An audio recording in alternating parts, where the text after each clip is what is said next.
Okay, we're ready to go.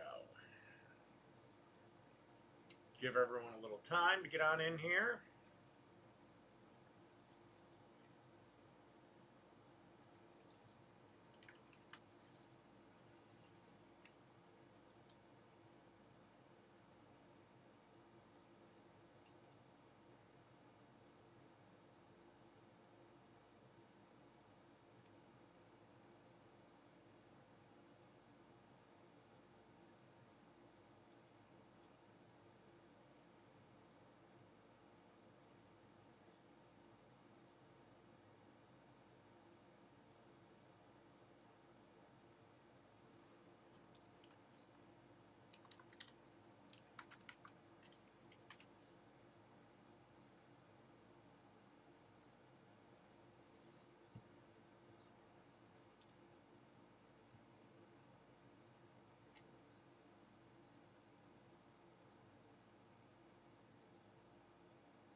Yoink.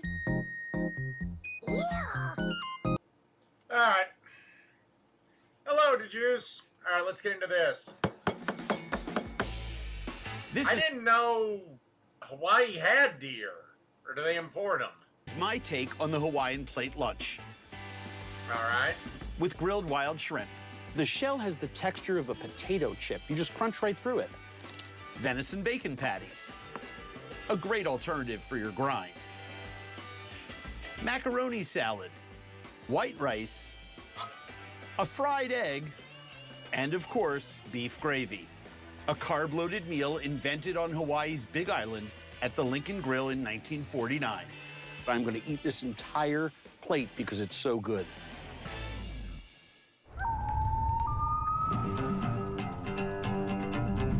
I'm Andrew Zimmern, avid outdoorsman and, yes, sometimes a chef. You know, wild foods, game, fish, meat, are our most precious renewable resources. For decades, Grandma used to throw the pheasant into the crock pot, put a couple of cans of condensed soup on it, and call it dinner. Well, guess what? The food world has evolved, and so should your cooking. So, again, are deer, okay, I gotta look this up. Are deer native to Hawaii, or naturally on Hawaii? Do deer live on God damn it, I can't type Hawaii. Yes, apparently there are, but they are an invasive species, as a matter of fact.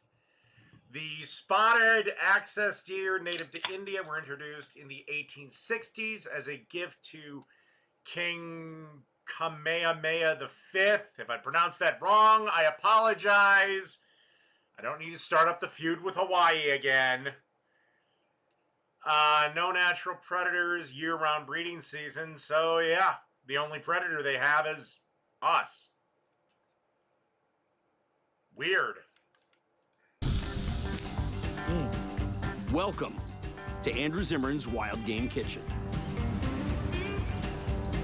All right, I'm going to skip ahead a bit.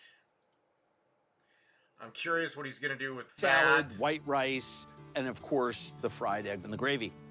You know, one of the things that I find all the time is that people don't know what to do with whatever grind you happen to have. There's only so many burgers and chili recipes that we can do, right? But this... Dude, a burger is a blank canvas. You can do whatever you want to it. Is something different and exciting, and I can't wait to show it to you.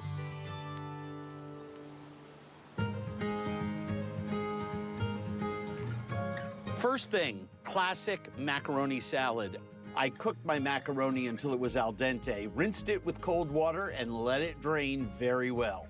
This is the type that you will find in the islands. It is less sweet than theirs. I use Duke's mayonnaise or Hellman mayonnaise, and I get my sweetness from my sweet pickle relish and a little bit of sugar. That's This more is than a a lot little of bit. chopped parsley, which I love, minced red onion, a little cider vinegar, toasted celery seed, toasted fennel seed, very important. If you toast your herbs and spices, dry ones, they're just gonna have a little more flavor to them. Sweet pickle relish. Now, I love sweet pickle relish. If you don't have them at home and you have some sweet bread and butter chips or another sweet gherkin-style pickle, just chop them up, put that in there. And I usually do a nice little spread with my mayonnaise. Makes it easier to mix later. So again, I'm gonna no throw in recipe. some salt because we need it. Celery and black olives. Is it really a macaroni salad at all without those two ingredients? I think not. Black pepper. I'm going to mix this together. I love spicy vinegars, and you've seen me use vinegar before here that has fresh hot chilies stuffed to the gills. This one is just dried hot chilies, same thing. It's like you're making iced tea. Let it sit out in a warm place overnight. And yes, you can even put it in the sun. And all of that flavor from the chili will go into the apple cider vinegar. Give that a really good mix. Then we're gonna put it back in the fridge and let it stabilize. I'd like at least 4 or 6 hours for the pasta to sort of soak up all the juices from everything we put in there. And remember, things like the sugar, the vinegar, and the salt are just solid and liquid acids, and they're gonna start to break down the olives and the onion and the celery. There's pickle juice in there, and our pasta is gonna absorb that. That's a good thing, right? You want that. And notice that it's not swimming in sauce. It's just enough to glaze that, which is how it should be. We're gonna taste it again when it comes out of the refrigerator, because it will change in flavor, but I wanna taste it now, see if it needs anything. It sure doesn't. That is extraordinary.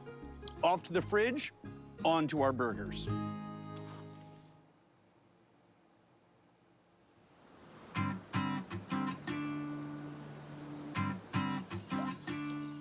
I'm heating up my homemade gravy.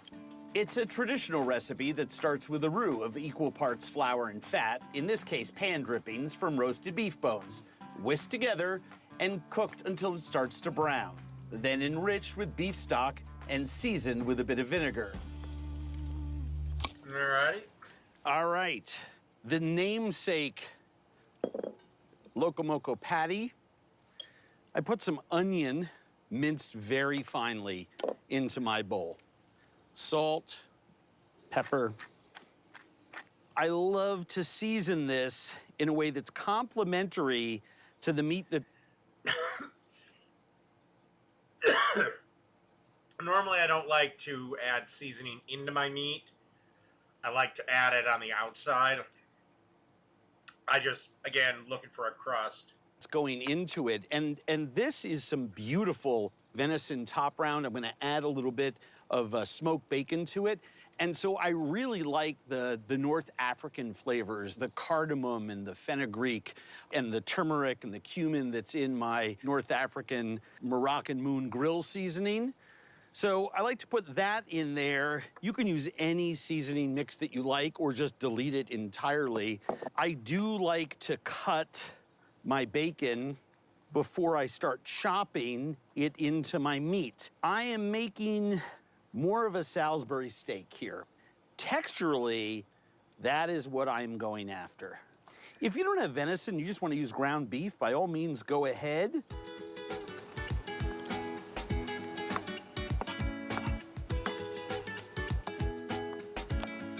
I'm gonna open up this beautiful roast here, trim off the silver skin. Well, apparently the progressives are fighting the other progressives. Take a look at that later. There we go. Save that for another purpose. I probably have easily enough here for 2 patties. That feels like about 8-9 ounces. And the first thing that I do is just as thin a slice as I can. Oh, meaning little, very little, Phoenix. Just the complete destruction of the left. I'm just going the other way with the meat before I hit this with my cleaver. And that's about what you want. 8 ounces of meat for every 2 ounces of bacon. I like it fatty. I love the flavor of the bacon with the venison. If there is such a thing, this would be a dish where you don't want that much bacon in there. All right. I want to clean. Well, then be careful with the venison, because that shit overcooks in a hurry. And marinate my shrimp. I've got a little bit of rice wine. Oh, nothing. The progressives are fighting farther left progressives. Vinegar there, garlic, and ginger. Like I've said for years, all the left is just based on nothing but purity tests. I've got minced scallion, minced jalapeno pepper. You can use whatever hot chili you like. A little bit of vegetable oil, tablespoon of soy sauce. And I want the ginger and the garlic to absorb some of those soy sauce and vinegar vibes, because it actually sort of takes the sting out of them a little bit, especially that garlic, even though they're gonna cook. These two are not Democrats, they're both progressives. Look, these are beautiful U15 count wild-caught shrimp, absolutely stunning. I mean, shrimp, when they're super fresh, should smell like it does when you dive under a wave when you're swimming in the ocean. What I want to do is grill them in the shell. Most of the Just make sure you remove the shit sack. flavor of a shrimp is in the shell and in the head. But the first thing I'm gonna do is I'm gonna clean 5 or 6 of them. These are wild shrimp. They all need to have their veins taken out. And I'm making an incision into the backside here of the shrimp. The vein on a wild shrimp is essentially its digestive tract. And actually, the Democratic Party is the oldest political party in the world. I mean, it goes back to the damn Whigs. The Republicans didn't pop up till Abraham Lincoln. From the mouth all the way out the... And we're gonna clean as much of that out of the shrimp as we can. That's why I split it all. That's the gross part. That's why I don't buy head-on shrimp. Single shrimp. I mean, there's only 6 of them. And I'm going to put some of that chunky marinade into that crevasse that I made. And so when it cooks, you're gonna have cooked ginger and garlic and chili and scallion in there. You'll be able to pull the shell right off. It will create some steam that will balloon those out. The shrimp will take on the char from the shell, which is a very unique flavor. That flavor transfer of charred, burnt shell onto the shrimp itself is actually the most important part of the cookery of the shrimp. The shell also protects the shrimp as it cooks, acting as a heat buffer that will help to prevent overcooking. Next up, we're gonna finish our venison patties and get them on the grill.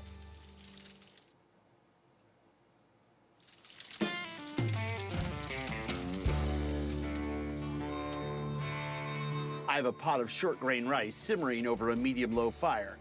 It's the essential carb of a Hawaiian plate lunch, the perfect vehicle to soak up all the flavors of the meat and gravy. And now, I'm gonna hit the meat with my cleaver.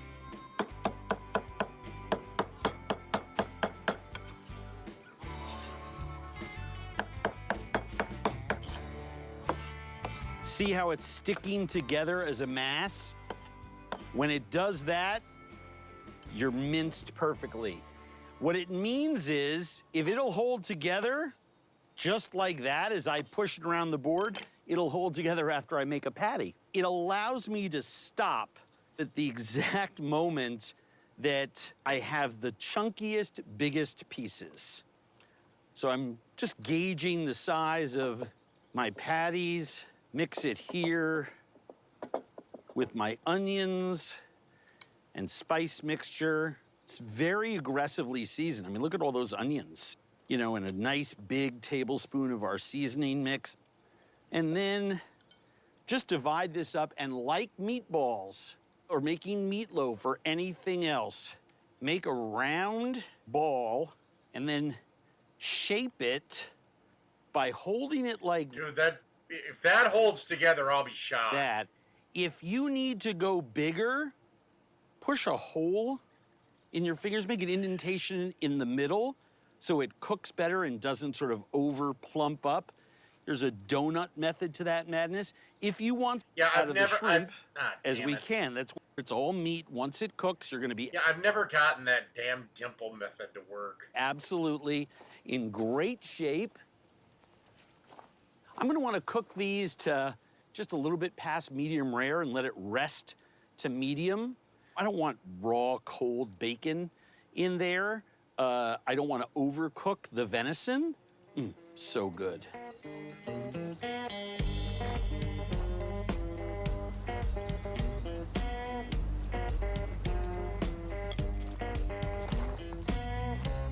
So these shrimp already have a little bit of peanut oil in them because of that marinade. Just gonna lay them across this hot part of my fire. I may cook those shrimp almost 100% of the way on one side, or 90-10, 85-15, somewhere in there. Just let them go for a while. The meat patties I'm gonna cook 60-40. 60% on the first side, 40% on the other. The last thing I'm going to do is fry an egg on this. My rice has been staying nice and warm. We just need that at room temperature. My gravy is just simmering so gently. Well, survived the flip.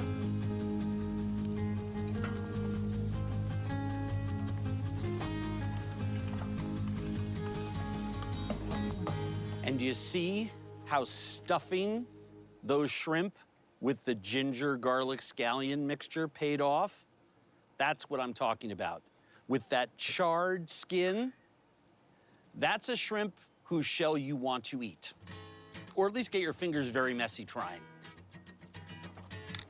Now let's get all the rest of our goodies and have at it, shall we?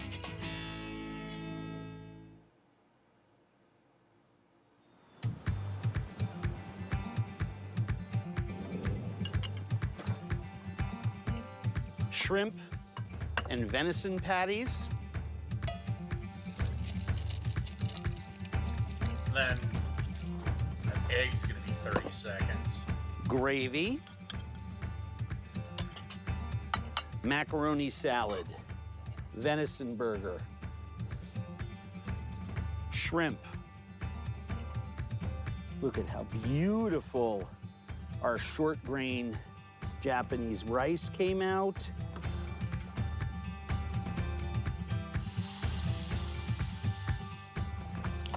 By the way, you need to keep your cast iron seasoned, my friends. That way, you can cook a fried egg in it, have lacy edges, and a yellow yolk that's nice and runny. Let's season that with a little salt, pepper.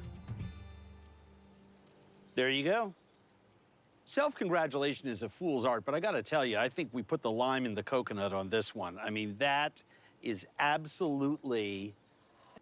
It looks good. All right, next one.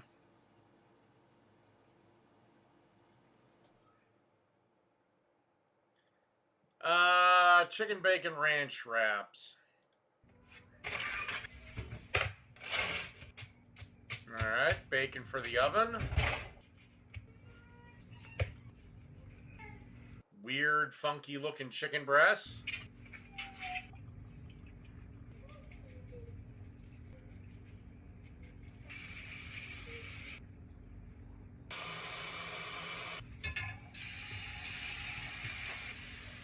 Your pan slightly overcrowded. Cute dog.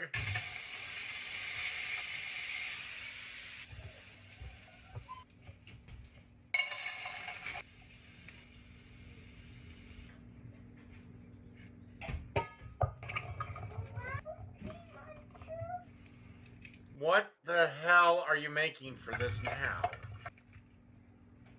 Okay, get it. Fine. Okay, wonderful.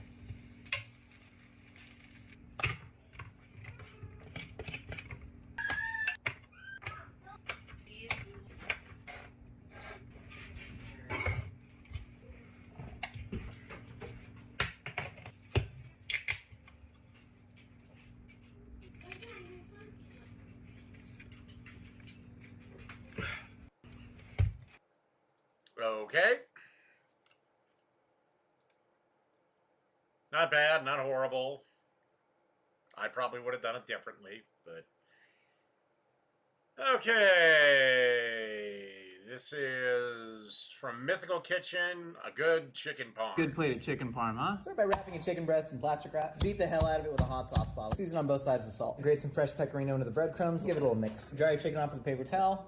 Then you're just gonna dredge it in flour into the simple egg wash, and then you're gonna pop it into the breadcrumb mixture. Make sure you really mash the breadcrumbs into there. Palm heel strike a clove of garlic. Slice that razor thin. Get a good amount of olive oil heating in a pot and add your garlic to it. And a tiny pinch of crushed red pepper. Can of tomatoes. Add a pinch of salt and a pinch of sugar. Drop our chicken in 330-degree oil. Reach in with tongs and give it a nice flip.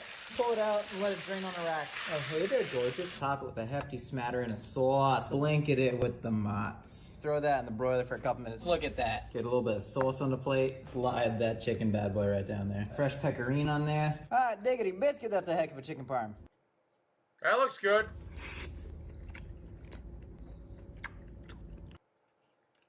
All right. Now we're gonna go to a surf and turf bacon burger that looks... Who the hell do they make that for? Godzilla?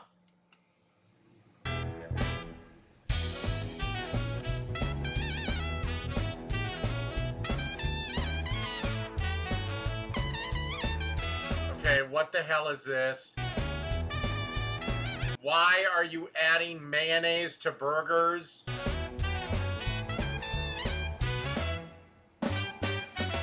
Fireball meatballs, back rib whiskey sauce, grilled beef stroganoff, scallop and clam sauce. All right, welcome to Hansy's Pit Barbecue Pit Boys. We're gonna make this a simple recipe. Go slow and slow. Holiday ham roast. Pork bacon butter. We're doing a collaboration with the rest of the Pit Boys globally, and we're asked to make our favorite burger. So I'm gonna make one that's typically my favorite, but also a little twist on it. We're gonna do a surf and turf burger, and that contains pretty much of Farmer Brown's hen house and whatever's in the backyard. It may be in the lake too. Pistachio grilled fish. Poor sandwich. Alligator crawfish. Every good video starts off with a cold beer, right? So let's crack a beer, relax, sit down for this one. If you notice, I'm filming horizontal, not vertical. So vertical means fast, horizontal means chill, relax. So we're gonna make a burger today, and I'm gonna do a surf and turf, my version. Margarita Okay. honey mustard spare ribs. So I chose store-bought fresh walleye, or we call it pickerel, north of Highway 7, Ontario, Canada, but you call it what you want. It's still walleye, it's just a nickname, so all you people out there, don't get your feathers ruffled. This is Hansy's home-cured bacon, extra thick, hand-cut. This is lean pork, and then we have some 80-20 beef. And of course, Okay, so pork is typically 70-30. It's gonna be a fat-ass burger. we're going to be using our pork privilege on our pork. We're going to throw a little KC in there, and on our fish, we're going to put our seafood rub, and then of course SPG always goes with beef, but you make your own rules. We don't care, right? It's like putting mustard in your beer. I don't know, I've done it once. It was a bet. It was pretty good, to be honest with you. So let's get down to the recipe. We are going to do a beer batter walleye fillet. We're going to do a ground pork, bacon patty, and we're just going to do a straight up beef patty. We're going to put all three together, and we're going to layer some nice cheese on a big bun, and call it the day. And it's Sunday and it's hot, really hot here in southern Ontario, and I'm sure it's hot south of southern Ontario today. But we're making a burger and I'm in the shade. I'm at the pit. There's no AC, but cold beer never stops flowing. Cheers. Let's get to work. Right upside down. That's it. Now the whole point of this burger that I'm making, you don't want to disrupt the fresh ground, if you will. So I'm going to make 2 portions, if you can see. But this might seem obscure to people, but I'm going to put a little mayonnaise, if you will, only on the top.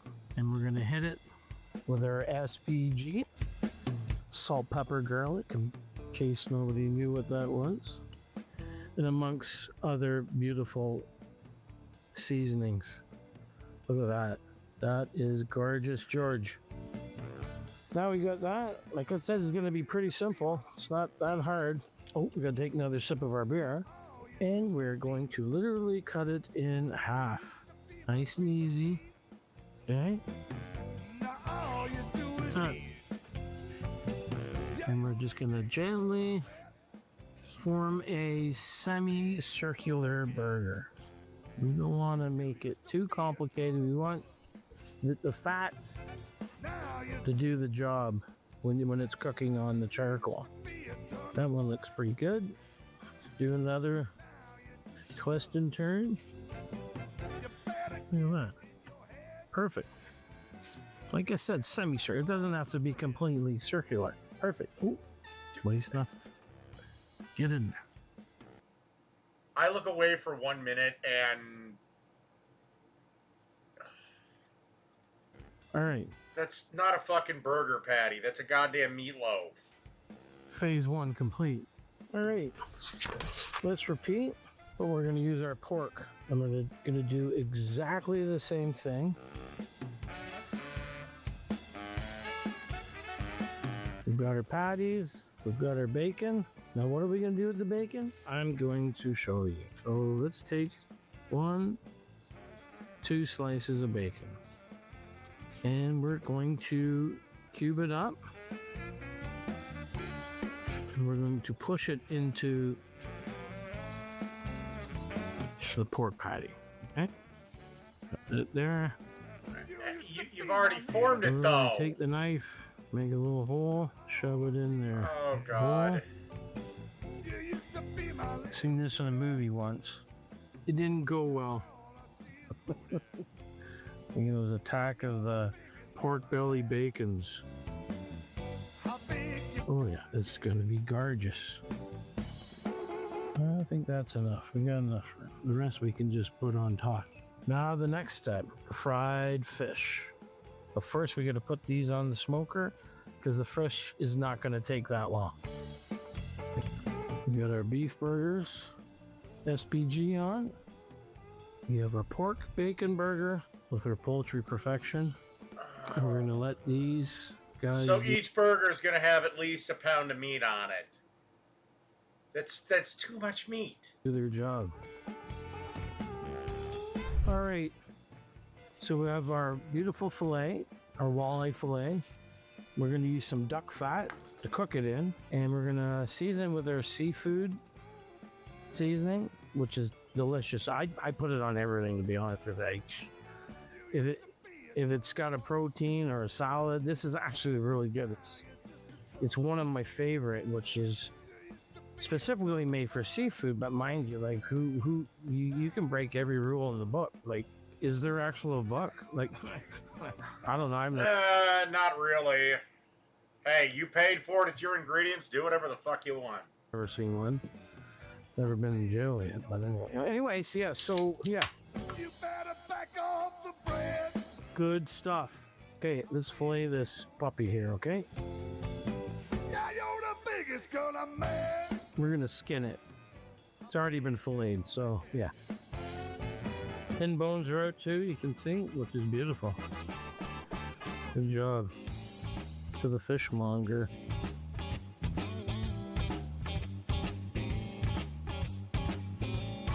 There you go. Okay, he's got some knife skills.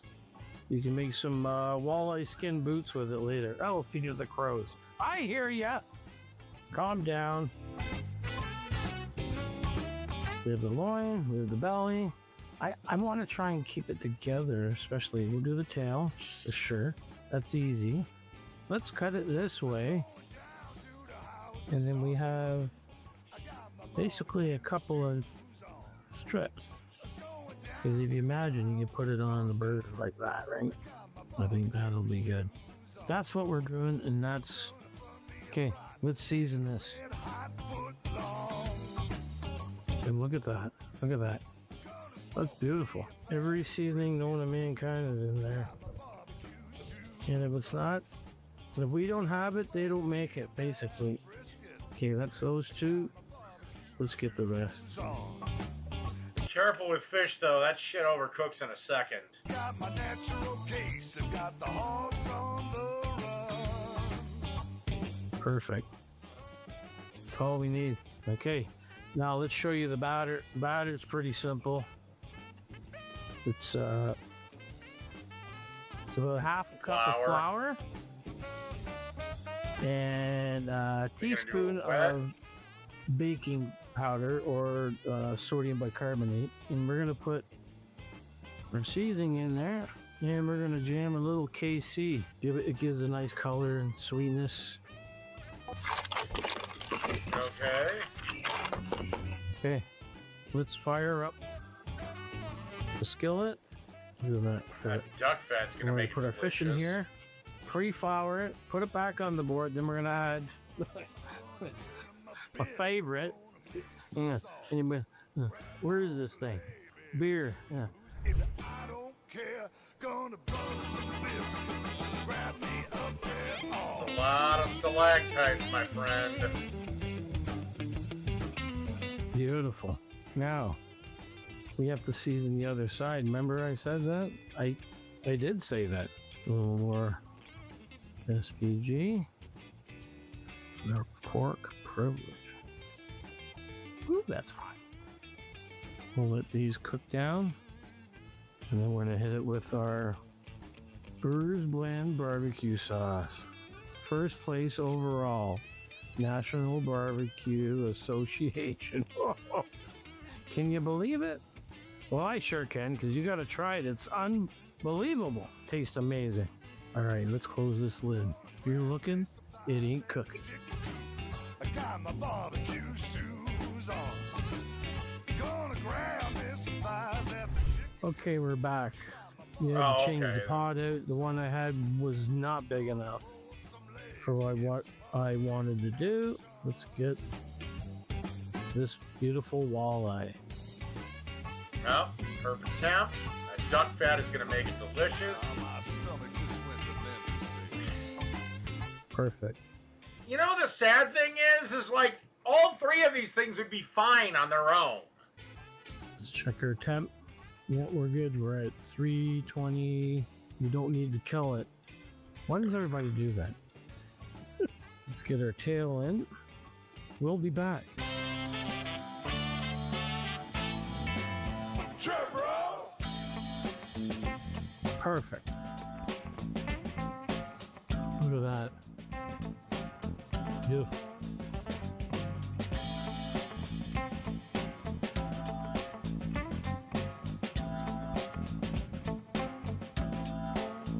Now, wouldn't be a burger without cheese. We have some old cheddar. Sure, bro. Look, those burgers are so big, you need more than one piece of cheese, my friend. We're going to take our bacon pieces, put a couple on each. Who needs tomatoes when you got bacon, right? Exactly. That's what I thought. Okay, we got a couple of sesame seed Kaisers here. Or give them a little toast. Oh yeah, perfect.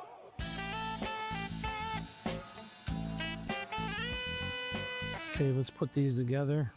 We're going to take some of our Burrs Blend barbecue sauce just on the top of the bun.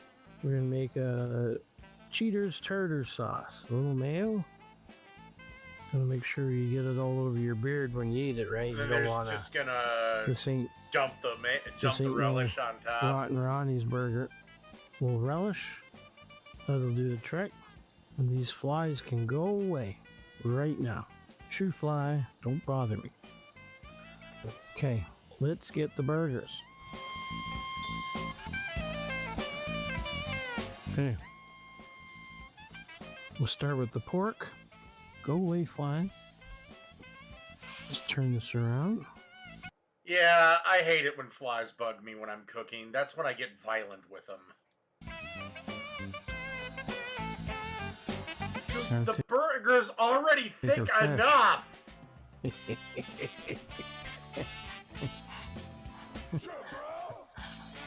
Ridiculous, right? Yeah, that's how we roll around here. But we're not done yet. How are you gonna eat that without a knife and a fork? They say why, and I say why not? Why not? Okay, that might be just silly. Based on construction protocol. Yeah, it might be not proper, but here we go.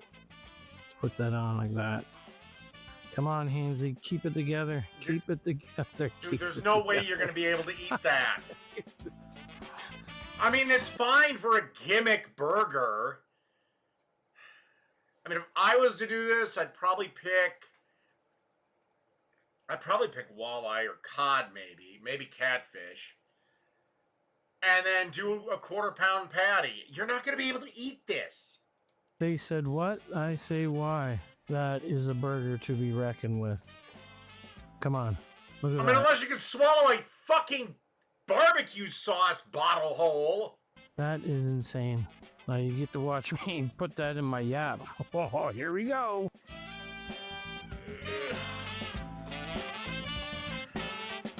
Now this is the part everybody, including myself, has been waiting for. This is your surf and turf burger. This is proper. We have beef patty. I'm just here to see if he actually gets that son of a bitch in his mouth. Fresh walleye fillet, beer battered, and some pork. And we used everything in the kitchen sink to make this. We're going to give a little squish. Because we have to. Come on. Squish. To get in my yap. Here we go. Okay. Even with the squish. Hansy's pet. I apologize. You're gonna unhinge your jaw. For eating from you, but this is pitmaster privilege. Well, he got all the meat. Kind of. I'm eating my hair.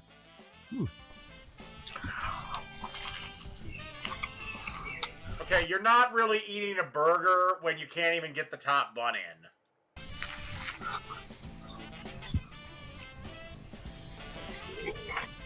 Look at that. All right.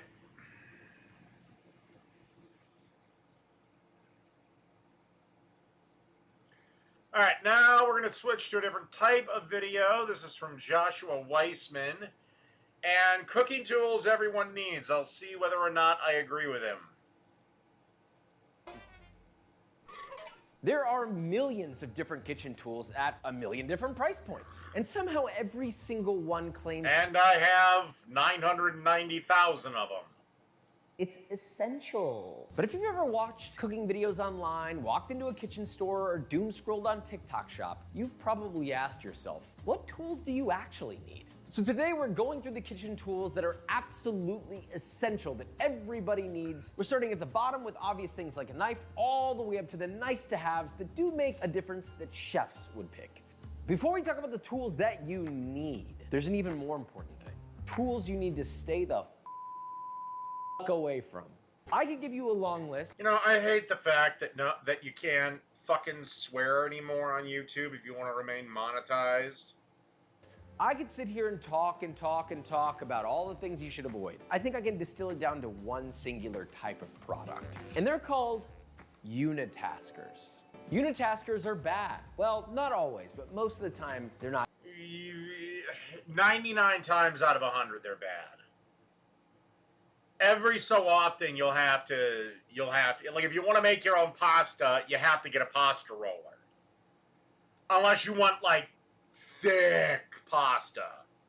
Not great. It's just easier to avoid them. There are certain unitaskers that work, but generally speaking, things like an avocado cutter pitter slicer. Yeah, this one I don't get. You have this thing. It's called a knife. I hate this thing. I understand that there may be people... You know, like even rice cookers. I used to think, what's the point? Just grab a pot. Then I bought a rice cooker. Or actually, I got it for Christmas. I love that thing. Out there that find this useful or helpful in their life, and that is okay. But for me personally, if you're just an average home cook, this is a waste of money. You're only using it for one thing. It only Actually, it's for me, it's not the money, it's the space in my goddamn drawer. It's one job done. Like, I got kitchen shit in my kitchen, obviously, then in my hall closet, then in my basement. It also is extremely ugly to look at, and it doesn't even do that job that good. Anyway.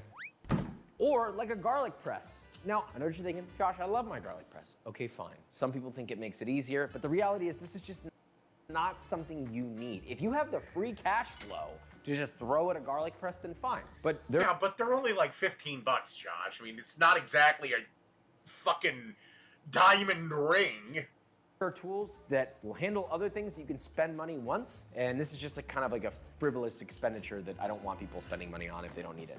And there is one other thing, actually. It's not really a unitasker, but I just wanted to bring it up. Glass cutting boards. I've already said to not use bamboo cutting boards, but using a glass cutting board is almost like next level. You're trying to piss me off. No glass cutting boards, no bamboo cutting boards. Now we can move on with our lives and talk about what we need. Now we're Glass cutting boards are a bad idea in my opinion too, because they break and shatter. on the essentials. The first two items, believe it or not, are actually in the room with us on camera right now. Where the hell are they? They're in front of me. If you missed it, I got you. It is the humble chef's knife and a cutting board. These two items can do so much by themselves. This feels like the caveman invention that invented a million other things. What a food processor can do, this can do. Much slower and less efficiently, but it can do. Yeah, but I'm not giving up my goddamn food processor, and I'm not giving up my mandolin. But if you have a mandolin and use it, take it from Uncle Dave. You have to be sober when you use this, and unless you're 100% certain, use that fucking guard that comes with it. A mandolin can do, or you will be in the hospital. Many a chef have lost many bits of their fingers to that damn thing. these two things can do. What a mortar and pestle can do, technically this could get close. What a meat grinder can do, yes, this can even do. Oh, yeah, yes, I get it. I know, you can grind meat by hand, but I'm not doing that. I'm either using my grinder or I'm using my food processor. It doesn't just cut, it chops, it does all sorts of things. It's a scoop. If there was the first place you're gonna spend money, this is the first place you do it, because it opens the gate to cooking. And yes, I will say, invest in some good knives. They cost about $100. They're not the cheapest things in the universe.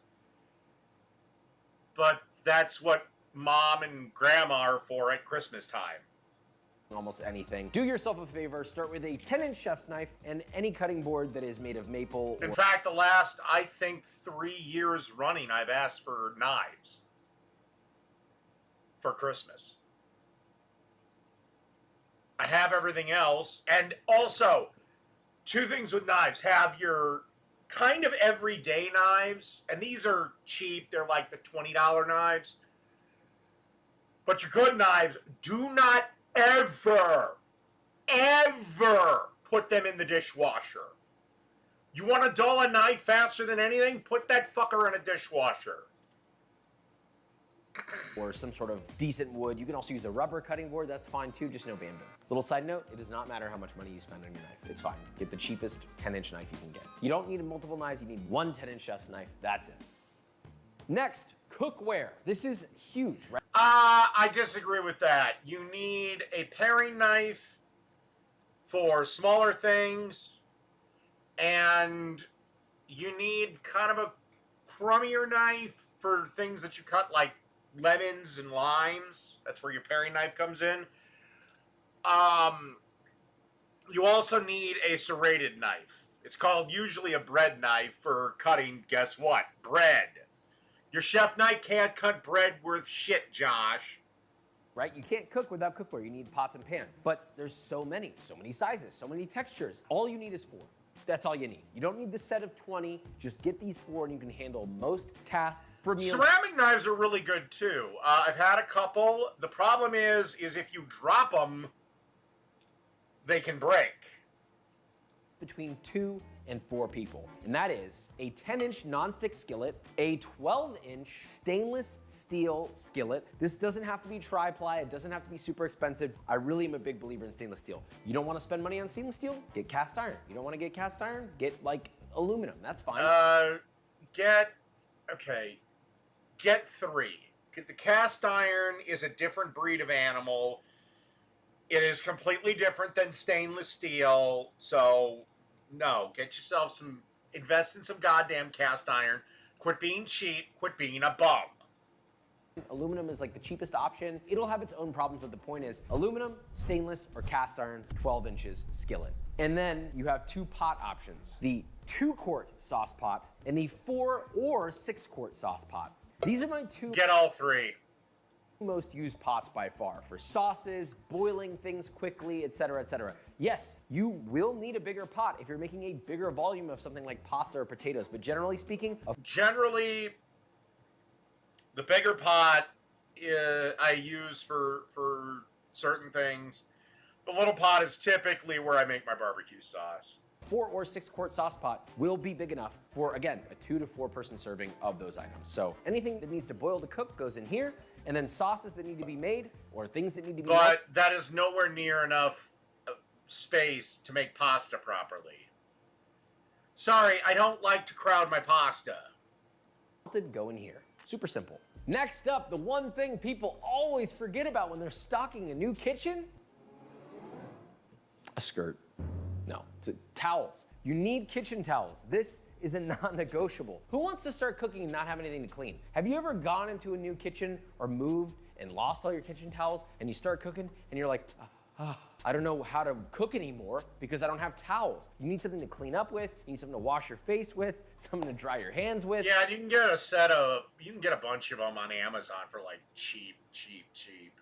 Any kind of kitchen towel works, but I really like these sort of like, some people call them Oshis, restaurant style kitchen towels. They're a little bit ugly, I'll give you that, but the beauty of them is they're super absorbent and they're nice. You don't want towels that like rub water around. You want towels that absorb liquid. You want towels that you don't really care too much about, because if you need to clean up a mess and they get ruined, it's fine. And also cheap, so that you can throw them away and buy more. And by the way, these have more purposes than just cleaning. These double as pot holders, as oven mitts. You don't need to buy oven mitts. In fact, I have oven mitts and I almost never use them because guess what's always readily available? My towels. Just be sure you know how to fold it right and move that motherfucker quick. Do yourself a favor. I use oven mitts all the time, because sometimes I have to hold on to the extremely hot pot for a minute to find a place to set it. Just make sure, if you are gonna use them as oven mitts, right? Make sure to fully cover your hands and double them up. But more importantly, dear God, make sure they are dry, unless you like 3rd-degree burns. Okay, now this next one is the only time I will recommend you get a set, just because it's economical and they're pretty basic, and that is stainless steel bowls. There are plenty of sets online that are really affordable, that range anywhere from like $8 to like 20, 30 bucks. Whatever works for you, I really don't care, honestly. They're just bowls. But the reason why you need the set is because you need different sizes. You need a giant bowl for things like mixing salads, things like tossing large quantities of vegetables or potatoes or chopped up meat, whatever. Point is, you need a large one for that. You need one slightly smaller than that for multiple uses, popcorn, etc., right? Serving things out of. Then you need a fucking popcorn! Oh, by the way, you also need a great big pot if you want to do popcorn the best way, speaking of that, and that is on the range, moving that fucker back and forth. medium to medium small for mixing ingredients like flours, pancake batters, etc. And then you need a really small one for when you're mixing smaller quantities of stuff, like making a spice blend, or you want to just make a quick little vinaigrette that's just for you and, I don't know, your dog. I don't know, there's a lot of single people out there these days. I didn't want to factor anybody out. I would try to avoid plastic for 2 reasons. Number 1, they retain odors. Number 2, they stain very easily. And number 3, and this is more of a health, it's up to you, I don't give a shit, but they do have microplastics in them, so if you're trying to avoid that. Glass is a good choice too, but if you're gonna get glass, make sure it's thick, heat-resistant glass like a Pyrex. Yeah, just pay the money for Pyrex. I can't tell you how many times I've had friends try to save $5 to $10 getting some off-brand version, bullshit version of it, and I've seen, I don't know how many of them explode. Spend the extra money. This is the one where I feel like it gets really weird, and that is the utensils section. Spoons, forks, knives, tongs, blah, blah, blah, blah, blah. DeJuice, as long as you're not cooking most of your meals out of a microwave, it's fine. Well, which do I really need? And you end up buying one, and then you start cooking, and you realize you need 3 more. If you buy all of these, it doesn't have to be all at once, you will have just about everything you'll need to cover almost any cooking situation. So let's start things off obvious. A box cheese grater. You don't need to spend a lot of money on this. Don't buy the expensive one, buy the cheapest one you can get. Next, a Yeah, okay. silicone flipper. This is not a spatula, this is a flipper. I mean, it is a spatula, but it's specifically made for. Technically, it's not a spatula, but whatever. It's what everyone fucking calls it. Flipping things over, such as pancakes, eggs, literally whatever the hell you want to flip, right? The reason why I suggest silicone is because you can flip anything in any kind of pan with a silicone spatula, just about. You cannot do that with a metal spatula. You can't. Because guess what? In a nonstick, you throw a metal spatula in there, yeah. Sayonara to your health and your pan.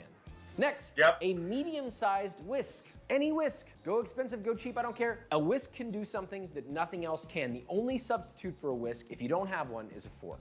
I feel like this is the one. Yeah, that's a pretty shitty substitute.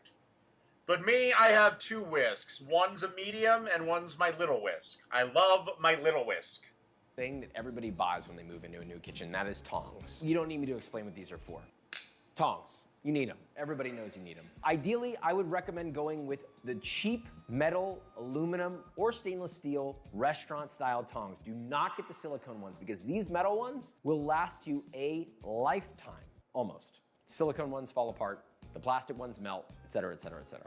Now, also, the silicone ones generally can't grip for shit. I do use them. I have a set, or a pair, or whatever the fuck they're called, but generally, they're the backup if my metal ones are in the dishwasher. we're on to a real spatula. This is what I would consider a spatula or a scraper. Again, the cheap restaurant style ones. You don't need the expensive fancy Williams-Sonoma. You don't need the Sur La Table branded blah, blah, blah. I mean, I love those stores, don't get me wrong, but all you need is just a cheap restaurant style. Wait, Sur La Table is a real store?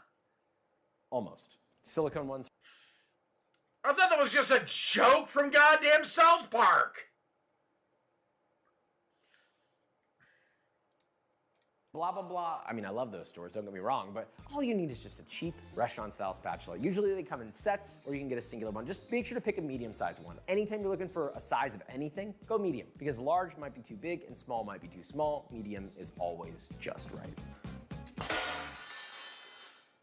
We'll get to those later. A can opener. This is the one that everybody forgets until you need it. Until you pull up a can and you go, and you can't have dinner that night. You got. Yeah, I have multiple can openers. I have an electric one too. Gotta go all the way to the store. I get pissed off with my electric can opener. I'm about ready to throw it against the fucking wall. Because unless you hook that son of a bitch on just right, that can doesn't fucking stay on. And generally the hand ones are quicker than the goddamn electric ones. Just get the can opener now. Put it in the cart and buy it and put it in your... Just leave. Now, the only exception to that would be if you... Not many of you are going to use, but the industrial-sized cans of shit can be a pain in the ass with a regular can opener. That's why restaurants have a special can opener just for industrial-sized shit or institutional-sized shit, but again, 99% of people cooking at home ain't going to need it unless they're making a batch of spaghetti sauce to can. Leave it in there, because one day it will call for you. Or rather, you will call for it, and it'll be there. The next thing I was The next thing I was gonna talk about is the ladle. This is an interesting one, right? Ladles are not expensive. You can usually get one of these for like a few bucks off of like a restaurant hardware website or on Amazon. A ladle is kind of a nice to have, but there will be times you need it when you're serving soup, when you wanna pour gravy onto something, when you're transferring hot liquid to another thing, whatever. You're serving something, there's really no replacement for a ladle, in my opinion. You need it when you need it. It's kind of a similar And I would recommend getting a big one and a little one. situation as the can opener, but with serving. The next one, a large spoon or multiple large spoons. Spoons are not expensive. Grab the cheapest ones you can get, but get big ones because everybody's gonna always have like little spoons for And make sure you get a set of metal spoons and make sure you get a set of wooden spoons. Again, the whole non-stick thing.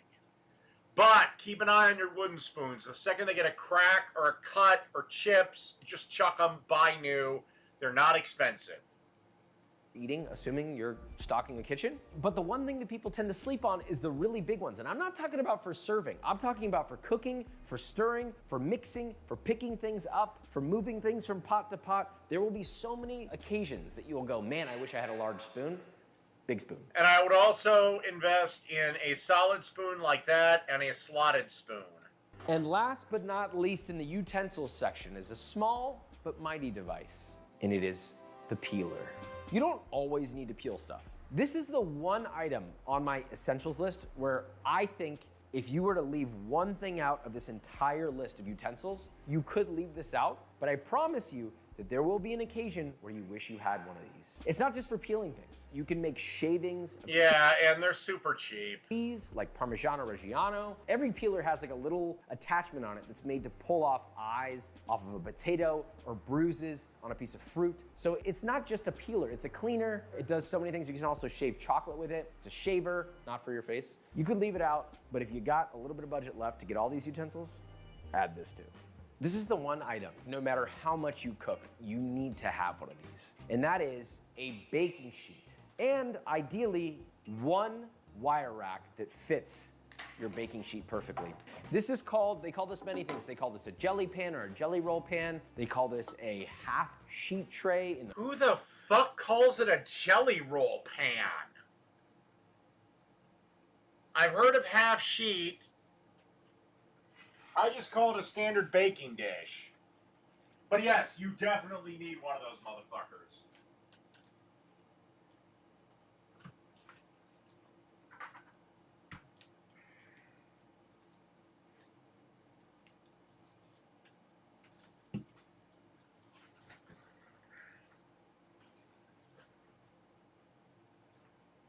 I don't know if he's going to get to a thermometer or not. We got about 9 more minutes. The restaurant world, but ultimately you want a stainless steel, thick sheet tray. 1 is nice, 2 is perfect. Put it to you like that. But you only really need 1 wire rack. Why a wire rack? First of all, this isn't just for your baking sheet. This is for draining fried foods on. This is for cooling things off like cookies. This is for seasoning a steak ahead of time and letting it chill in the fridge while it has airflow. It is so many things. There's so many recipes that use one of these wire racks that if you do not have, you're caught with your pants down, buddy. The key point here, though, isn't just to have a baking sheet, it's having the right size. But I should also add that on top of that, aluminum foil and parchment paper. If you end up using this baking sheet, very, very likely, if you're making something like cookies or you're roasting chicken or... Yeah, always have parchment paper on hand and aluminum foil too. Just because it makes cleanup so much fucking easier. Whatever. You're gonna need one of these. Buy them once, put them in your drawer, forget about it. You're gonna need to buy them more than once. They're not gonna last you a lifetime. Generally, it's only 45 feet. Now, you might have grown up in a family that said just season by eye, cook by feel, and I'm into that. I love that. I actually have a lot of passion for that. I do. Yeah, well, cooking, that's one thing. Baking, no, that's a science. That's like chemistry. Do it myself. But no matter what, you always... That's why my baking game is way smaller than my cooking game. Want to have measuring tools in your kitchen. You only need 4 of each, right? A 1 cup, a half cup, a 1/3 cup, and a 1/4 cup. Those are the 4 that you need in that. And then in tablespoons, you need a tablespoon, a teaspoon, a half teaspoon, and a quarter teaspoon. I like the special set where I get the eighth teaspoon and the half a tablespoon. Why does it matter, Josh? I always go by feel. And for those of you who go by feel, if you ever want to follow a recipe in a cookbook, just follow the recipe the way it says it's meant to be followed. And it is likely going to ask you for these. If you're metric, normally I would suggest something like a scale, but scales are expensive. If you have the budget, we'll get into that in a second, but these are sort of the most primitive, cheapest versions you can get, which is this. The last thing I want you to think about, storage. It's an essential. Okay, please tell me he's going to bring up a thermometer, a meat thermometer. Actually, ideally you should have, well, and I'm going to leave out the candy or oil thermometer for most, but you definitely should have a meat thermometer. Piece to your kitchen, because when you cook something, you're inevitably going to have something that you need to put away. And if you don't have a way to put it away, And I love these fucking containers, these deli containers. it's just going to sit on your counter and rot. And I don't think you want to just throw it in your refrigerator, just let it goop everywhere. Gross. So you have two options, plastic wrap or plastic bags, or deli containers. These are your two cheapest options. Deli containers, I think, are my preferred method of choice because you can put liquids, solids, etc. in them, and they're extremely cheap, and you get like 1,000 of them. A quart size, a pint size, a cup, and the lids. Also, plastic wrap does more than store, I should add. Plastic wrap also can keep things from drying out. Plastic wrap wraps doughs. Plastic wrap can be used for marinating things. Plastic wrap can be used to make pickles. It's not just a unitasker, but it does get affected by gravity. Okay, so you have the essentials. You can get by with this. But if you want everything, and I mean... Okay, I'm sorry, but I'm putting the meat thermometer at the absolute essentials. Because, yeah, like things like chicken and pork, if you serve them underdone, you're going to either poison yourself or you're going to poison yourself and your friends and family. Everything. Here are my top 5 mid-level upgrades. Number 1, a Dutch oven. No, that's another essential. I'm sorry, Josh. Maybe it's because I'm a prick. But, no, that is fucking essential. Now we're having to spend a little bit more money here. An enameled cast iron or enameled Dutch oven. All you need is one, around 6 to 7 quarts. Don't. It does soups, stews, braises, everything that a big pot can do, this can do. You can also deep fry in it. Yeah, but your version of a big pot isn't that fucking big. God, maybe I'll do this and do it properly. Use this all the time, multiple times a week. Number 2, a nice quality scale. At this point, we're in the nice to have section, so try to buy like a reputable brand. OXO makes really good ones. This is the place to shell out a little bit of cash, because if you spend a little bit more, you'll have one that lasts you a long time, but more importantly, it's accurate. Scales work incredibly for measuring things accurately, period, end of story. If you're baking, you should probably be baking with grams. Number 3, a strainer. I prefer using a chinois. This is basically the most expensive type of a strainer you can get. It's ultra fine mesh, but the point is you need a metal mesh strainer. Super important because it's heat resistant. You can strain potatoes in it. You can wash rice in it. You can strain sauces through it to make them finer and more lush and nice. This is a upgrade. It's not a necessity, but it's really useful when you need it. Number 4, this is probably the cheapest on the list, a bench scraper. This is something that I think a lot of people forget about because Yeah, I'll put they look at it and they go, oh, well, this is for bakers. Sure, it is in a lot of cases. You use it for baking, you use it for picking doughs up, you use it for dividing biscuit dough, you can use it for picking a load of vegetables up, you can use it to clear your workboard off. It does so many things. And number 5, possibly the biggest, best bang for your buck upgrade I can possibly think of is a microplane. We have the grater beforehand, right? The grater does pretty much everything the microplane can do, but just not as well. The microplane makes beautiful shaving. Yeah, I'm gonna put the microplane because they're not expensive, dude. I'm gonna put that on the must-have. It's perfect for Parmigiano Reggiano or when you're grating cheese on top of something, but it's also great for grating huge spices like nutmeg. A microplane is not just a type of device. A microplane is a company. That's how essential this became.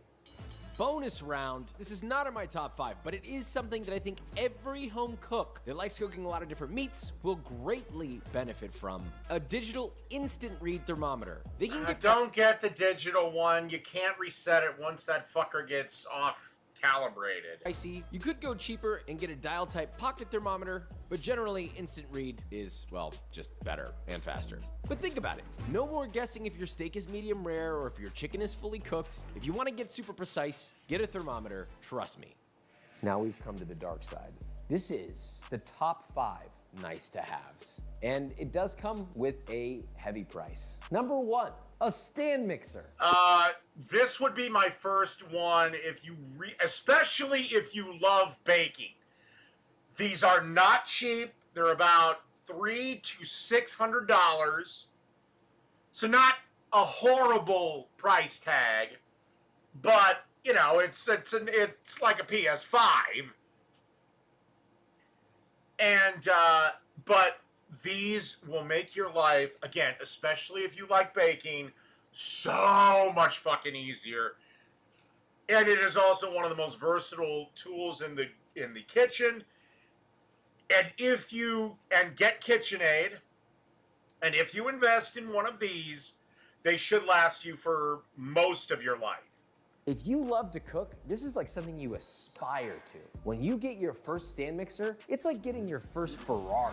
You're sitting there thinking you're the hot on planet Earth. Because it does so many things. It's not just a dough mixer. I mean, there's like a billion attachments to this thing where you can make pasta. There's an ice cream churner. There's a meat grinder. I mean, this is like a billion tools in one. This is probably, if you were to get anything on the expensive nice to have list, this is the number. That would be, yeah, I completely agree with him. That would be my number one.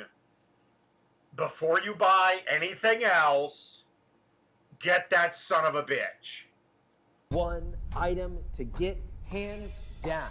It's insane what this thing does. I don't even want to explain it. When you buy it, you'll know. Number 2, not as expensive, but still really expensive. Close to $200 just for a pan. But this is my favorite pan ever. This is a 5-quart saucier pan. Not everybody will find a use for this unless you start cooking more and more, and then all of a sudden this becomes your favorite pan. Because it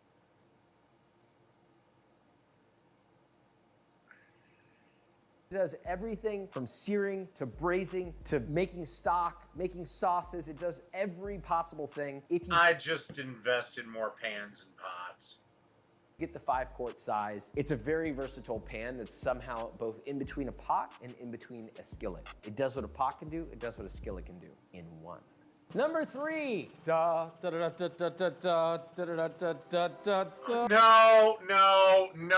blender is too goddamn important. That's on a must-have. That's another one.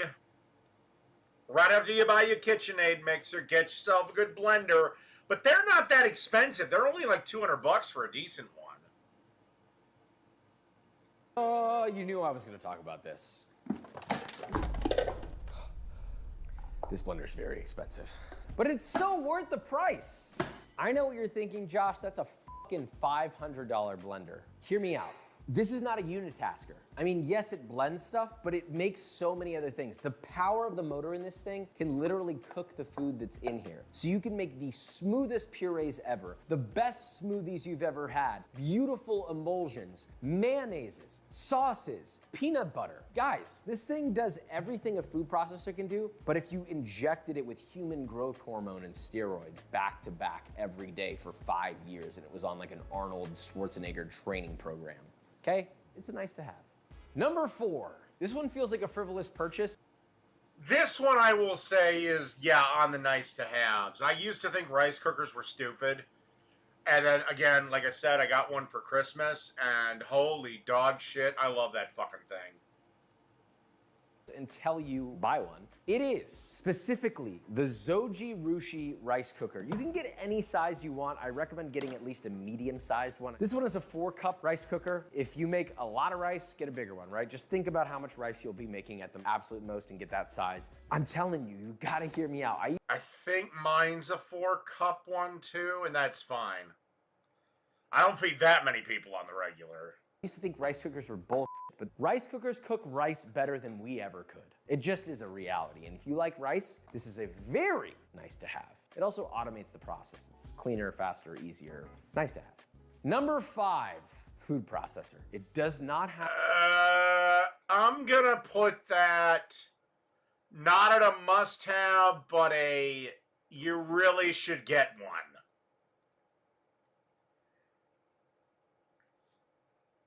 To be a Robocoup. This just happens to be the most ridiculous version of a food processor. If you have the budget for this, definitely suggest this. But if not, a Cuisinart or KitchenAid is like the two brands that I would recommend. This is a nice to have in a really, it's like a gray area for me. I'm not really fully sure how to describe it other than it is not quite a blender and it is not quite a chopper. It's like both.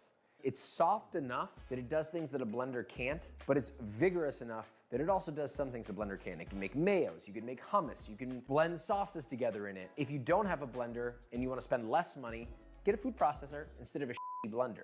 Look, is this an exhaustive list? Probably not, because there's always going to be somebody somewhere out there that says, oh, well, you got to have this, you got to have that. The whole point of this video is one. Yeah, no, your list is bullshit because you left massive things people need.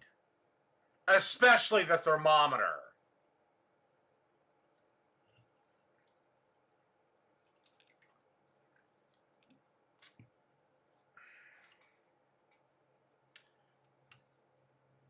I guess I'll have to do it. Like everything. Alright. I don't want to check this video out. This guy says he's made a burger better than the smash burger. Okay. Be loving my burgers lately. So today we're gonna make one of my all-time favorite burgers that ever was invented. A burger that was made famous in modern times by a gentleman by the name of George Motz, the self-proclaimed burger scholar. But he is probably the singular. I don't know if George made. I know who he is. I don't think he made the smash burger famous, dog. Authority, the single biggest authority, I think, of the burger history, and I've kind of chatted to him a couple of times. Really lovely guy, and I do love his passion for the burger, and in particular this burger. This is the burger that kind of. Actually, he's one of the guys that I'm shocked at, considering the amount of burgers he's eaten. Like, dude, how are you breathing? I guess put George on the map, and it's I'm guessing he's got a restaurant in New York called Hamburger America. I'm guessing it's his most popular burger there. So this is very much inspired by George and the work him and his team have done. I didn't know he was a so chef. Thank you to George. But I do Well, do you a don't have to couple be of a things chef to that open I'm a sure restaurant. George Hamburger would not approve America, of, but that's do you? okay. Why in God's name would you open up a goddamn burger restaurant? Why would you open up anything in New York? I'd rather open up a restaurant in the middle of goddamn the backwaters of Louisiana. You know, the places where the telephone poles don't grow and teeth don't come in. And brother and sister might go off for a special night. I'd rather open up a restaurant there than in New York, where there's a chance some crazy redneck might want to make me squeal like a piggy. Rather deal with that than getting butt fucked on taxes in New York. Actually, he doesn't have that many burgers. He's only got 3. Just the fried onion burger, classic smash, and a chili dog. That's it for burgers. And the chili dog isn't even a burger. It's chili.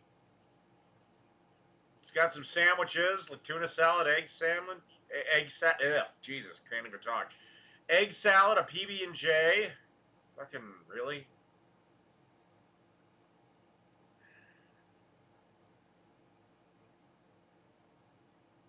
And doesn't have a liquor. Oh no, he does have a liquor license, kind of.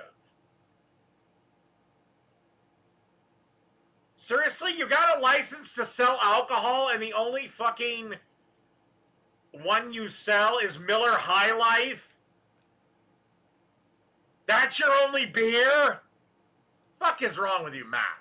This is that's the democracy of food. We can kind of do things the way we want, and the keen eye of you, the ones with a keen eye will be able to spot it already. But I know he did some shit on YouTube, but I hadn't heard of him up until, well, YouTube. if you don't know, you'll figure it. I'll tell you later. But as it stated. But then again, I haven't been a regular TV watcher for probably, oh fuck, God, 10 plus years, if not 15.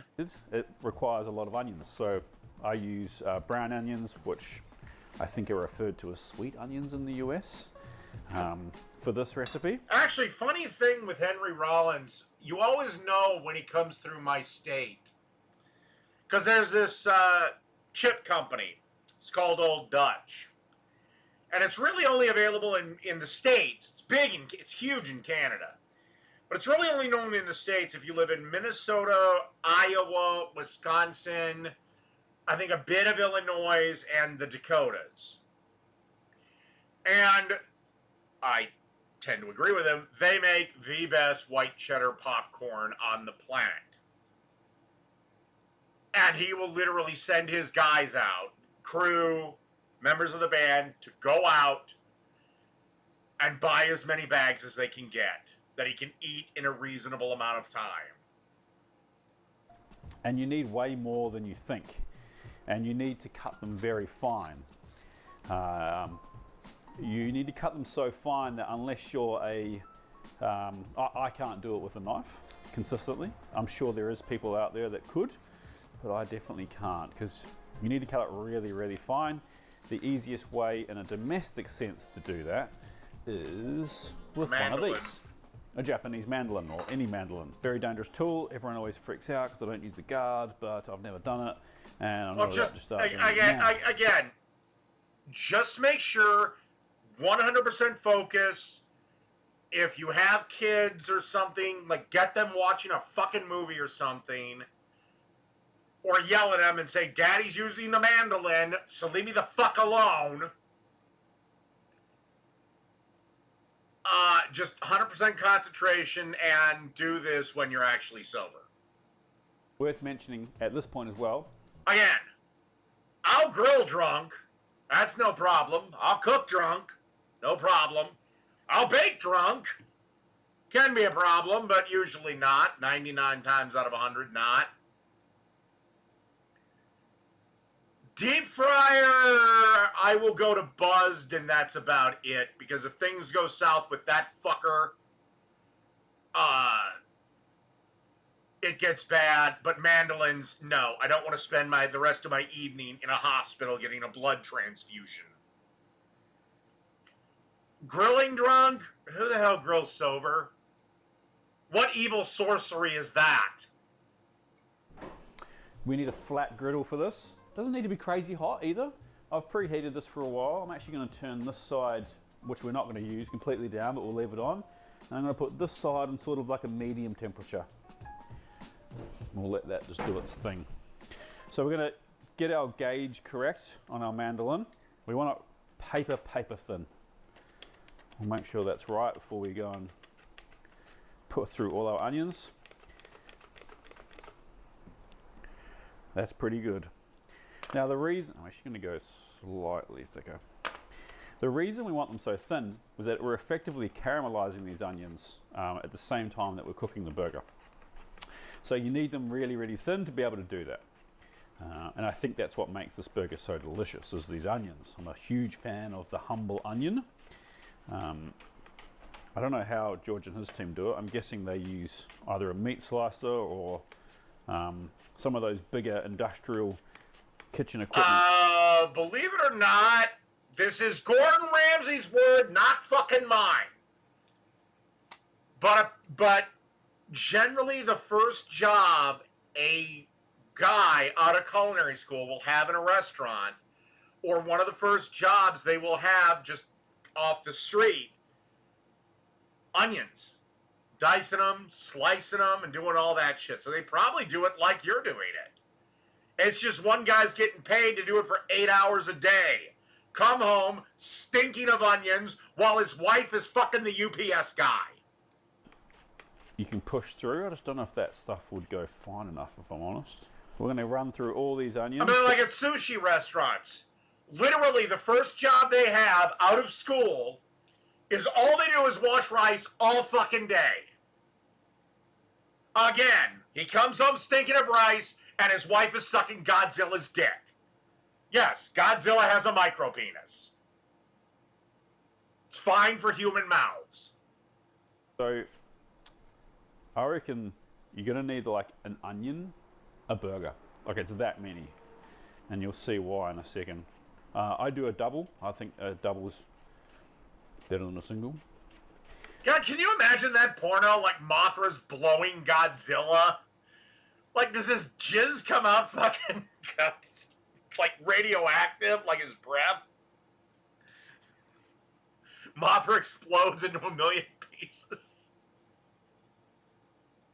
I think the meat to bread ratio is a bit stronger. And I think you just kind of get more, you get the right amount of meat for the amount of bread you've got. The thing is with not using the guard. And King Kong had to have gotten chipped, because it is known in the animal kingdom, compared to their size, gorillas have the smallest dicks of them all. So King Kong has got to have just nothing. No wonder he captures normal-sized women. They can work with him. Hey, the king has needs. You do end up with lots of waste. So naughty, naughty Andy. I'll put that down there and I'll use it for a stock later. Make sure my microphone wasn't caught on my neck there. No wonder Naomi Watts was having such a good time when she was fucking ice skating, whatever the fuck, with him in that terrible movie. I'm sorry, I love Peter Jackson, but King Kong sucked. The original movie was 80 minutes, and that's about as long as King Kong needs to be. So we'll continue running this through. Be very careful not to cut off fingers. And then we'll carry on. So what else are we going to need? Well, pickles. So this is one of the areas that I differ from the traditional. Or I'm not sure if it's traditional or not, but I know George puts his pickles on the side for this burger. I do not. I believe pickles belong on the burger. I'm also not a purist, so I can get away with it. Cheese. By the way, this is one of the big things that separates us from the great apes. And this is maybe why the great apes and the chimps have such small dicks. Is because traditionally when they're actually going at it, that's like the first thing that males will go for on another male is their cock and balls. Which is like, dude, you're like right here with us on the evolutionary scale. Do you guys not have bro code? This is where a controversial, not controversial, it's always, I always get ridiculed in the comment section when I make burgers and I use this type of cheese. I think there's a lot of kind of... Hey, American cheese, my opinion, best cheese for burgers. Serious-ish foodies that think that they're that they don't like this type of cheese. I think this type of American yellow cheese is... For me, American's my go-to. I do use other cheese, as you guys know, all the fucking time. But for me, I'm gonna go American if I'm just making a standard burger, or I'm not doing anything special with it, or it's not gimmicky. American cheese is delicious. It's probably horrible for you. Is essential for this type of kind of smash burger, this American diner style burger. I also have no issue with putting blue cheese or any other types of cheese on burgers, but I think for this burger... Oh, I like white cheddar too, don't get me wrong. I'm not saying like it's the end all be all for burgers. But the only problem with white cheddar is it's a little drier. So typically I would use that on like a nice, on like a quarter-pound patty and just one slice. It really kind it's of just needs American this cheese is so fucking versatile cheese, for this. and for which, you know, people will always argue it's not even cheese, it's a cheese product. And I think fuck off. I'm not sure of the technical term if it is cheese or not, but It's processed cheese food. But it's phenomenal. It melts really well, and I think the texture that you get from the burger. And again, it's also phenomenal in grilled cheeses, and really, there's no way to make a grilled cheese healthy. I hate it when you have these dipshits. Okay, today we're going to make a healthy grilled cheese. That's impossible! Is superior to any other cheese in this scenario. But I do love... And if you lived in the 80s, and I barely remember this, but I remember you had what some people call the greatest version of American cheese, and that was government cheese. And basically what it was I'll tell the story later, but basically the government was left after World War II with a shit ton of milk. They made cheese, they made American cheese, and then they stored it in a cave in fucking Missouri. Reagan comes into office, and they're saying, Mr. President, all this cheese is going to go bad soon. What do you want to do? And he's like, we'll give it to the poor and the old. They don't know what the fuck they're eating. And that's why everyone on food stamps got this great big, like, 5-pound block of government cheese. The closest you can get today is that big-ass block of Velveeta. Maybe they still have government cheese, I don't know. But basically anyone that was on food stamps got one, and anyone that was on Social Security at the time got one, which my grandparents were. And then there was government peanut butter, which was basically brown sawdust. You know, using a sharp cheddar or even a blue cheese in a steakhouse burger, nothing wrong with that also. But I'm not enough of a... I think this cheese works well for this burger. Beef. We'll talk about beef in a second when I'm forming the patties. Now, some people that ate it way back in the day swear up and down it caused like massive constipation, but what the fuck do I know? Controversially, mustard. Now, Mr. George would not approve of me putting mustard on this burger, but I don't care because I think mustard belongs on all burgers. I also, and another thing that mustard definitely belongs on damn near any hot dog that isn't covered in something else, that isn't a gimmick. If it's just a regular ass hot dog, no, it's fucking mustard. Onions are up to you. For burgers, depends. It really depends for me if mustard goes on it. Depends on what type of burger I want to make. But if it's just like a standard ass burger that I'm not doing anything with, then yeah, mustard, ketchup, mayo, or mustardase. I love that. George and myself, we disagree on a few things, and that's okay to disagree with people in the world. But tomato sauce, I don't mind tomato sauce on some burgers also, not this burger, but if you're doing like what we call like a chip shop burger hit down here, I think a tomato sauce can work on that burger. Well, ketchup isn't a tomato sauce. I don't know what you Aussies call it. I think he's Australian, not British. Or maybe he's New Zealand. Whatever. I know those two countries don't like each other.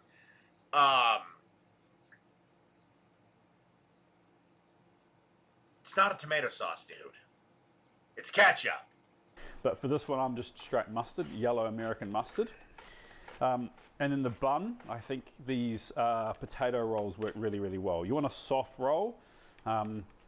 Another kind of thing that I do differently is that I don't think George toasts these buns. Well, it would stretch EBT dollars because you can make fucking 5 pounds.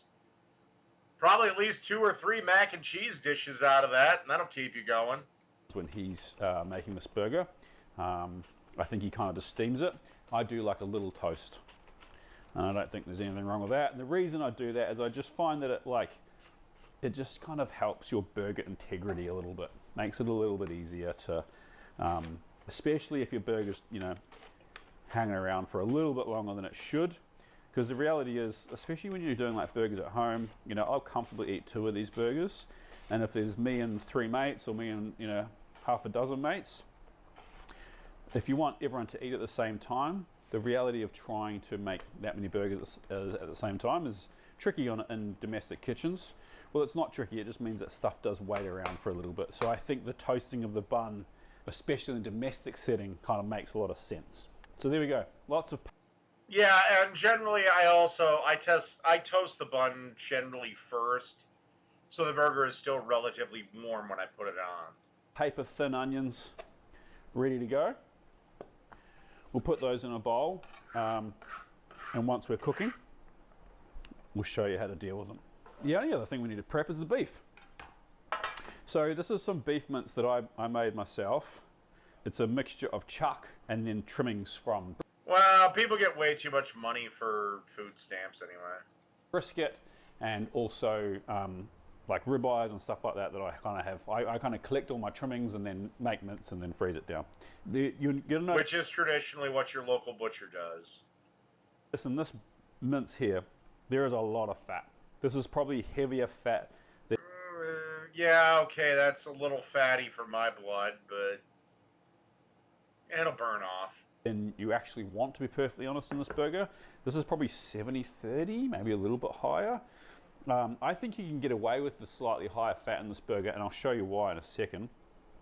But unlike a smash burger where you get... Well, produce costs a few cents, provided you grow it yourself. But if you want, again, Farmer Joe to grow it for you, yeah, you're going to need to pay a few bucks. This big lacy effect. What happens when And generally produce is pretty cheap. you make a burger like that with lots of really, really high fat? So the ideal CC... Again, the pack, this is what I buy, is there's a pack for $5 of romaine hearts. Each heart can make a salad that will feed 2 to 3 people, depending on how big you make the salad. Comfy. That's $5. That's at least 2 or 3 meals. And again, salad is one of those things that you can have 2 or 3 days in a row. And again, most of our poor are quite fat. Your fat to lean ratio in a smash burger is like 80-20. Dude, I do it almost daily. What the fuck are you talking about?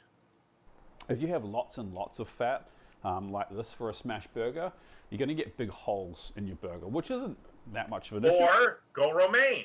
Or go iceberg. A head of iceberg will get you at least 2 full dinner salads. Unless you idiotically think a salad is just dressing and lettuce. It's just hard to scrape up off and get all that lovely fond. So, again, I could take a pound of chicken, 8 ounces of blue cheese, or a standard thing of blue cheese, 5 or 6 ounces. Fuck it. Don't bother making the dressing yourself. Go get a bottle of dressing, whatever you like. You should have everything else at home, and a pack of those hearts of romaine, or a romaine head, or an iceberg head. And that's at least, if it's just 2 people, 3 dinners. I think you kind of want to aim for like an 80-20. For this big, you can get away with it. You don't smash it quite as much, and all that fat will render out and will help your caramelize, or help your onions caramelize, which is actually kind of what we're after. So I think this kind of higher fat ratio for this burger is perfect, but you could absolutely 80-20 you can use, 70-30. I wouldn't really go much higher than that, but it does mean you don't really need to put any... Yeah, I wouldn't go much higher than 80-20 either for a burger, because, especially if it's on the grill, because you don't want to eat a goddamn hockey puck.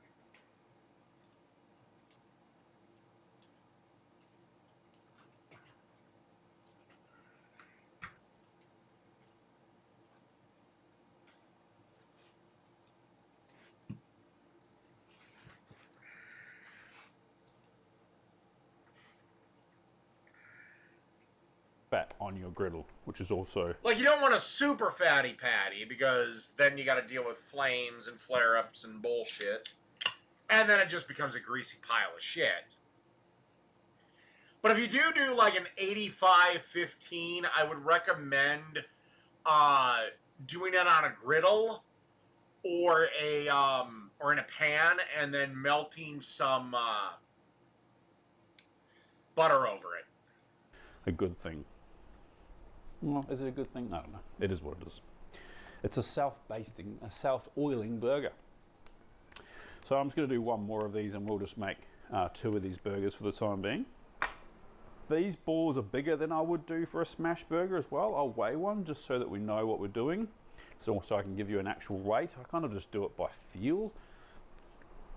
It's kind of slightly bigger than a golf ball.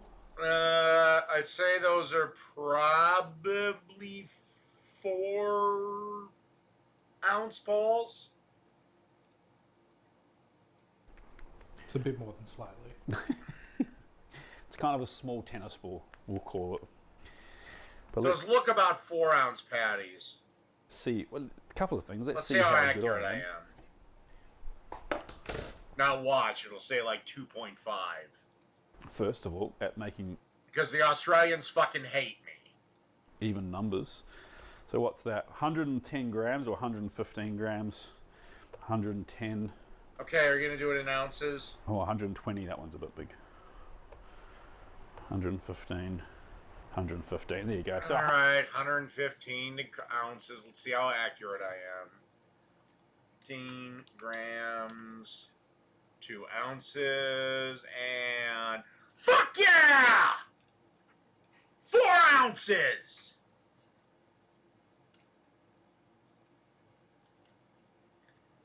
I don't know much, but I know fucking how big a burger ball is. Call it 100 to 110 grams. I reckon is a good size for these burgers. Make sure they're nice and tight. That's 115 grams is 4 ounces. Gonna help when you smash them or when you press them out. If they're not super tight, you'll end up with without a round burger patty. Well, I just got done giving a detailed account of monkey dick, so I do know balls. Many, many balls. Okay, we'll save the rest of that for later. And I'll hide my scales and give them a wash later. Just got to wash my hands and then we'll head to the grill. Just make sure your buns are cut. Sometimes you get them and they're only half cut. All right, everything ready. I got my burger buns here. I got my onions. Just need some salt. My grill is pretty well seasoned, so I don't need to stress too much.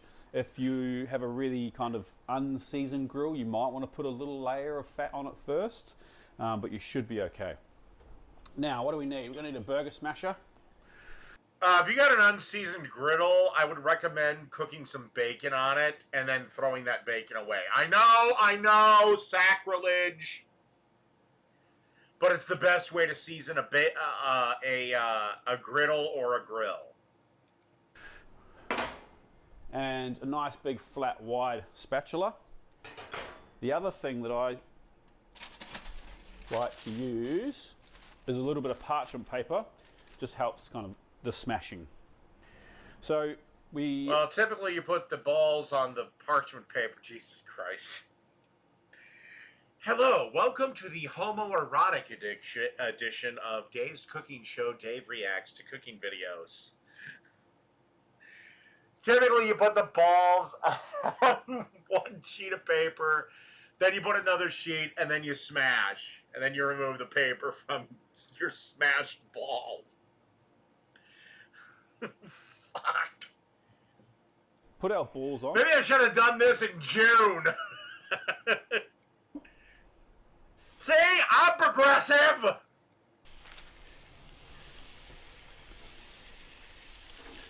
And then we season them and we make sure we get some around the outside on the grill as well. And that means that our onions will get seasoned in a second too. Now all these onions are going to go across these 4 burgers. So it's quite a lot. It looks like a ridiculous amount, but you'll see, they'll cook down. Making sure you have a decent amount on the top. No, if it's a hooker, she has to basically call me scum and then spit on me while she's doing it. So pile them high.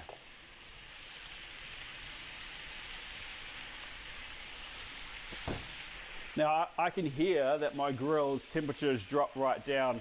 So I am going to turn it up a little bit, and then we'll turn it back down once we know we're cooking. Okay, time to smash. Paper on, smash them down.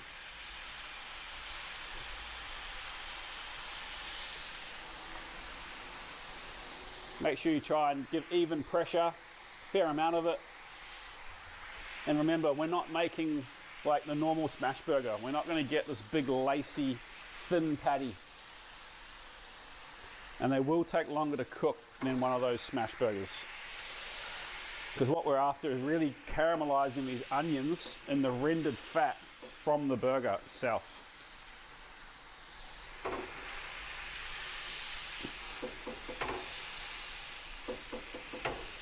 Okay, so that's all nicely smashed. At this point we can make sure our onions are kind of, that's what we're looking for, like all that colour already, yummy. Ooh, I'm liking those on onions. top of our burger, because when we flip them, that's when we're really cooking them. They're kind of softening now, you know, when you like caramelize onions, you put a lid on it sometimes just to kind of get them to speed up. And then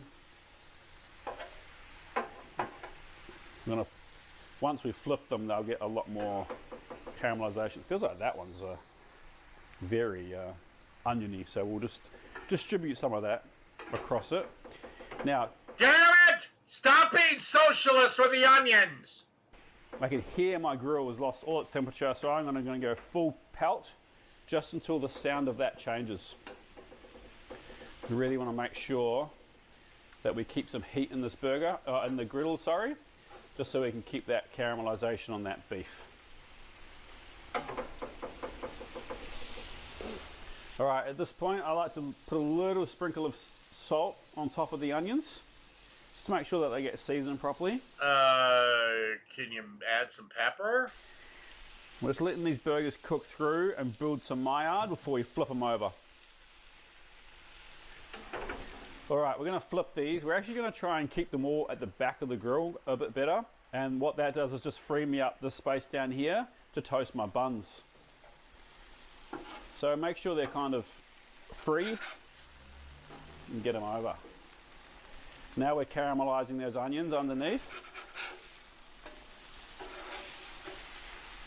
And that'll take...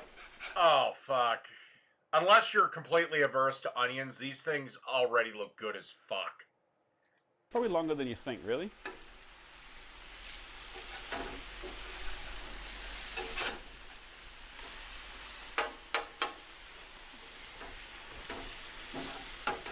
Okay, so clear the bottom, just so that there's no burnt onions or anything on there. And we can start toasting our buns.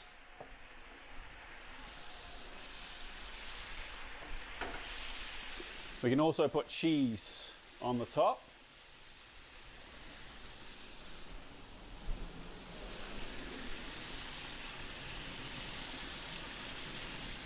So you put the top of the bun there, bottom of the bun on top of it.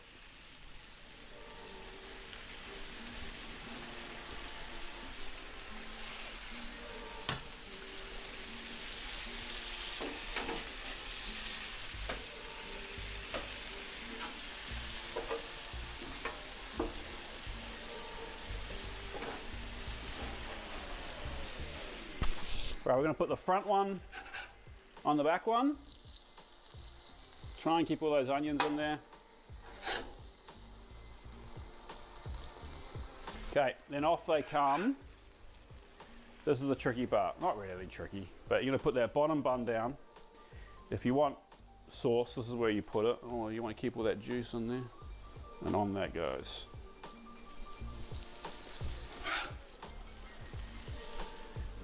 Over. sauce.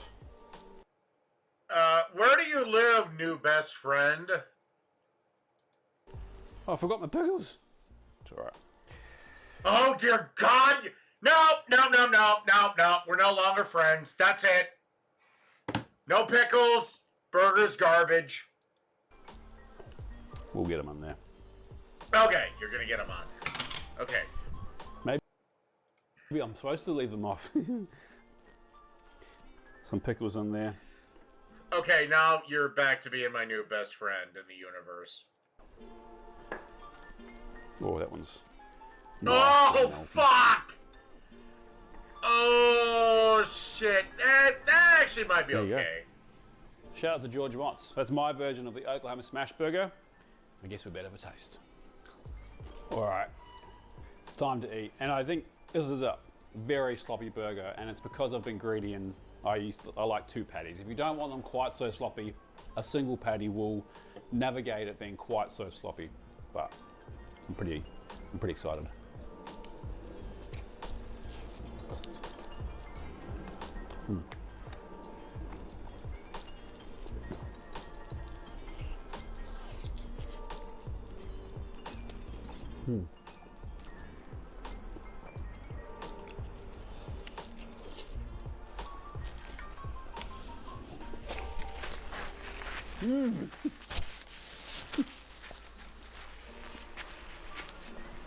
It's so good. It's beefy and super sweet from those caramelized onions. That looks fucking awesome. And with that, I now have to go out and cook dinner.